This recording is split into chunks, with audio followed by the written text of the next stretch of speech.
नमस्कार। पाठशाला 2047 में आप सबों का स्वागत है। अब हम लोग रामचंद्र शुक्ल जी द्वारा संपादित भ्रमर गीत सार का 65वां पद पढ़ेंगे। उसका अर्थ, सरल अर्थ और व्याख्या जानेंगे। पाठ है, नाहिन रहयो मन में ठौर। नाहिन रहयो मन में ठौर, नाहिन रहयो मन में ठौर। नंद नंदन अच्छत कैसे, नंद नंदन अच्छत कैसे। आनिए उरा और उधो, नाहिन रहयो मन में ठौर।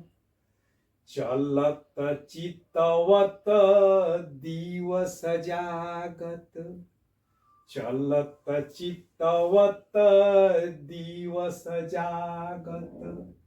सपन सोवत राति उधो, नाहिन रहयो मन में ठौर।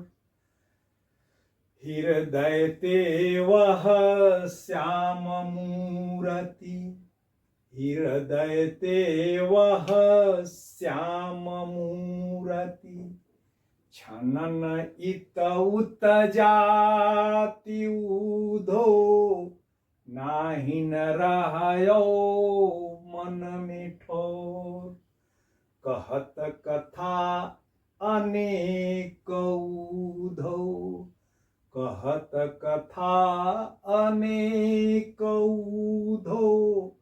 लोक लाभ दिखाय उधो, नाहिन रहयो मन में ठौर।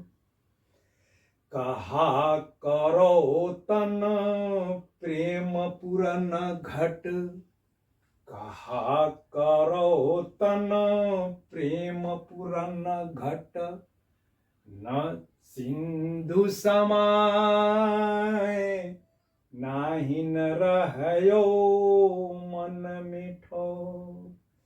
श्याम गात सरोज आनन, श्याम गात सरोज आनन। ललित अति मृदुहास, नाहिन रहयो मन में ठौर। सूर ऐसे रूप कारण, सूर ऐसे रूप कारण। मरत लोचन प्यास उधो, नाहिन रहयो मन में ठौर। इसका प्रसंग है कि उद्धव जब गोपियों से कहते हैं कि निर्गुण को अपनाओ और योग करो, साधना करो, तब गोपियां कहती है कि हे उद्धव जी, अब हम उस सगुण साकार श्री कृष्ण को अपने हृदय में बसा चुकी हैं।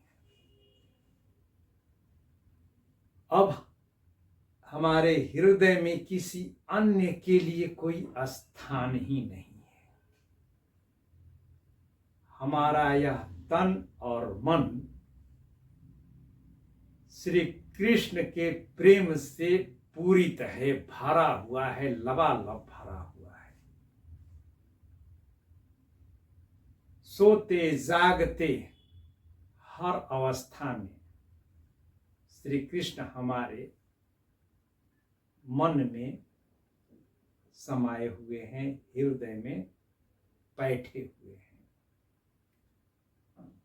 इस स्थिति में हम आपके इस योग को आपके इस ज्ञान को, जो कि आपके अनुसार अत्यंत ही लाभकारी है, सांसारिक लाभों से युक्त है, बावजूद अब हमारे पास स्थान ही नहीं है उसे रखने के लिए, तो हम उसे कैसे अपना सकते हैं। अब इसके कठिन शब्द और सरलार्थ व्याख्या। नाहिन रहयो मन में ठौर। नाहिन का मतलब नहीं, रहयो मन में ठौर। अब जो है ठौर का मतलब जो है स्थान, मन का मतलब मन, हृदय, कि हे उद्धव जी, अब हमारे इस मन में अब और कोई जो है स्थान ही नहीं बचा है, कोई स्थान रिक्त ही नहीं है। जो हमारे मन में, हमारे शरीर में, हृदय में जो स्थान है, उस स्थान पर तो जो है नंदन यानी कि श्री कृष्ण जो है विराजमान है, अक्षत है, ठहरे हुए हैं। तब कैसे आनिए, और तब आनिए यानी कि लाएं अपने उर मने हृदय में, और किसी को हम अपने इस हृदय में कैसे जो है स्थान दे सकते हैं। अर्थात अब इस हृदय में कोई स्थान ही नहीं है, क्योंकि उसमें कृष्ण अपना आसन जमाए हुए हैं। अब अगर ये कहो कि जब कृष्ण निकले कुछ क्षण के लिए भी, उस स्थिति में तुम गोपियां जो है इस निर्गुण को अपना लो, उसका जो है ध्यान करो, क्योंकि यह बहुत ही लोक लाभकारी है। तो हे उद्धव, उस स्थिति में चलत चितवत दिवस जागत, दिन और रात, दिन है और रात है। दिन में चलते फिरते, जब हम गोपियां इधर उधर घूम रही हैं, चल फिर रही हैं, अपने काम धाम को कर रही हैं, उस स्थिति में फिर जो है चलत के बाद चितवत, कुछ जो है देखती हैं या निहारती हैं, तो और जागते समय जब जाग रही हैं, तो जागृतावस्था में चलते फिरते देखते निहारते सिर्फ और सिर्फ जो है कृष्ण की ही छवि हमें जो है दिखती है। अगर कुछ है चलते हैं तो हमारे साथ साथ श्री कृष्ण भी चलते हैं। और रहा सवाल जो है रात में जो है सोने की अवस्था में, तो सोने की अवस्था में भी वे हमारे साथ ही रहते हैं। यहां तक कि जब हम स्वप्न भी देखती हैं, सपन में सोते समय जब हम सपना देखती हैं, तो उस सपने में भी श्री कृष्ण की ही मनोहर मूर्ति हमें दिखाई पड़ती है। कभी कोई स्थान जगह ही नहीं बचता है। हृदय ते वह श्याम मूर्ति छन, वही जो है मूर्ति हमारे हृदय में, श्याम की मूर्ति, श्याम की छवि हमारे हृदय में विराजमान रहती है, टिकी हुई रहती है। क्षण नहीं तुत जात, क्षण भर के लिए न इत उत, इत माने यहां वहां, यानी कि इधर उधर, जात यानी कि जाती है। क्षण भर के लिए श्याम की मनोहर मूर्ति हमें जो है छोड़ करके हमारे हृदय से बाहर निकलती ही नहीं है। कहत कथा अनेक उद्धव, लोक लाभ दिखाए। हे उद्धव, तुम अनेक प्रकार की जो है कथाएं कह रहे हो, और उससे जो है ये बता रहे हो कि इस निर्गुण के अनेक लाभ हैं, अनेक सांसारिक लाभ है, और उन सांसारिक लाभों को भी तुम दिखा रहे हो। बावजूद हम करें तो क्या करें, कहा करो तन प्रेम पूरन, हम करें तो क्या करें। हमारा तन तो जो है श्री कृष्ण के प्रेम से पूर्ण है, भरा हुआ है, लबालब हुआ है घट के समान, यानी कि घट, हमारा यह तन रूपी जो है घट, घड़ा प्रेम रस से लबालब भरा हुआ है। तो अब इस लबालब भरे हमारे तन रूपी घट में, शरीर रूपी घट में तुम्हारा यह ज्ञान रूपी सिंधु यानी कि सागर समा, यानी कि कैसे जो है समा सकता है। अरे अब इस, यह तो घट लबालब भरा हुआ है, इसमें तो अब एक बूंद के लिए भी जो है समान स्थान नहीं है। तब यह तुम्हारा जो है ज्ञान का जो है यह विस्तृत विशाल जो है समुद्र है, वह हमारे इस छोटे से तन और मन और हृदय रूपी घड़े में कैसे समा सकता है। इसलिए हे उद्धव, हम तुम्हारे इस योग को नहीं अपना सकती हैं। और क्यों नहीं अपना सकती हैं? श्याम गात सरोज आनन ललित अति मृदु हास। हे उद्धव, उस श्याम गात वाले और सरोज आनन वाले, यानी कि जिनका मुख जो है कमल के समान है, कमल सदृश, आनन वाले, श्यामले गात वाले, सांवले शरीर वाले, जिन जो ललित अति मृदुभास, उनके सांवले शरीर और जो है कमल सदृश मनोहर आनंद पर जो है जो मृदु हास यानी कि मधुर हास्य है, वह जो है बसा हुआ है।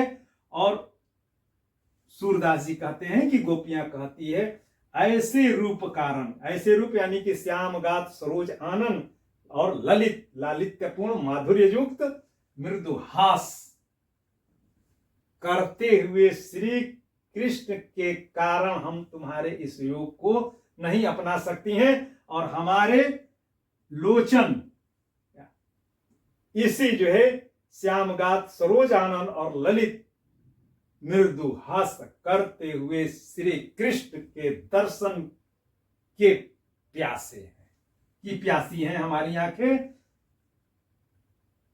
श्री कृष्ण के दर्शन की प्यासी हैं। इस कारण और ऐसे रूप को हमने अपने हृदय में बसा रखा है।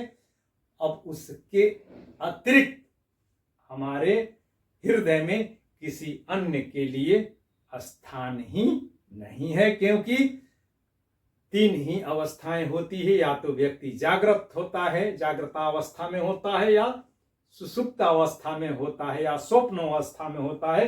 तो जागृत अवस्था में भी चलते फिरते घूमते देखते निहारते और सोने जब सोते हैं तो स्वप्न देखते हैं। तो स्वप्न अवस्था में भी श्री कृष्ण की वही जो है मृदुल हास वाली मनोहर मूर्ति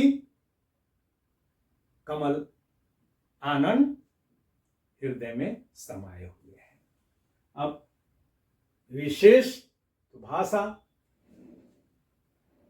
बड़ी ही जो है प्रभावशाली जो है भाषा है। निश्चल, गोपियों की निश्चलता को सरल उक्तियों के माध्यम से कवि ने व्यक्त करने में सफलता पाई है, जो कि पाठक को भाव विभोर कर देती है, जिसमें शब्दों और वर्णों का सटीक चयन इस पद को गेय बना देता है।